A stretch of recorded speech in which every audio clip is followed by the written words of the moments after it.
Sir Gabin, di nakatiis at pumasok sa live ni Ma'am Elma. Birthday ni Ma'am Elma nalalapit na.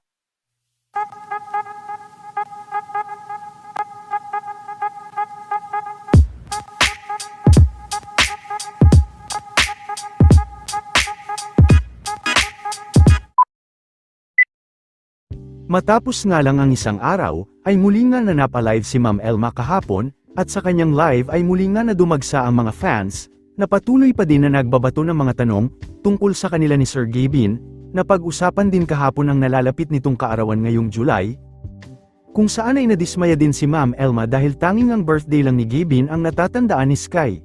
Ayon din kay Ma'am Elma ay tanggap na nito na may mga taong hindi pa talaga handang magpakasal. Laking gulat din ng lahat nang biglang nanood sa live si Sir Gabin at nag-send pa ng love you so much emoji para kay Ma'am Elma. Makikita rin na napa-second look pa si Ma'am Elma sa comment nito. Ano man ang go back.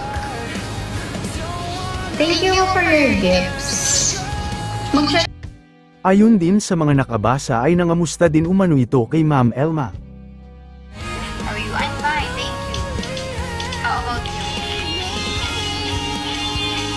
you? Lagi naman pag-birthday ko. It's a blessing. Yung last year na bagyo. Alam birthday ko? Yung last year na bagyo eh. July ano? Birthday ng ano mo, alam mo, tapos ako hindi. July ano? July ano? July yan. Hindi. Ano birthday ko? Ano nga kasi? Hindi na kita love. July 29. Hindi rin. Eh ano? Ano ko? July 29 si Cassie yun. Ano nga tinang? Ewan ko sa'yo, pag birthday ng iba, alam mo, birthday ko, hindi. Ano nga day? Kunyari ka pa. Alam mo nung next week. Maiinis ako sa'yo. Ano nga? Hindi ko nga nangamatandaan eh. Wala na, uwi ka na. Ako alam mo birthday ko. Ano nga? 9, Mami, birthday niya na sa isang araw. 19, 19. Pero talagang mga ganun, guys, na hindi natin pwedeng ipilit ang sarili natin sa mga bagay na akala natin ay doon na.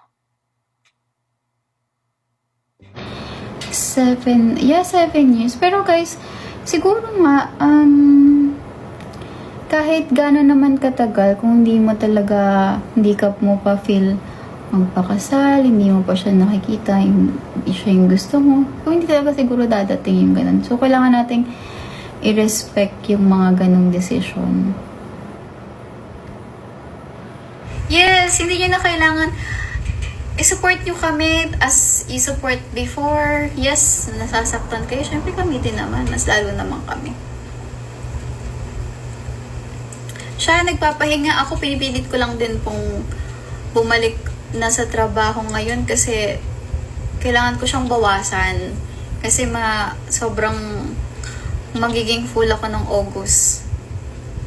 Kaya sinusulit ko na po yung pahinga ko ngayong July. Kasi yung pinalipat ko po lahat ng August kasi hindi ko talaga kayang ngayon. Kaya habang wait yun na lang siyang bumalik sa vlog nila. Kasi babalik doon yung nagpapahinga lang yun. I think everyone needs a rest.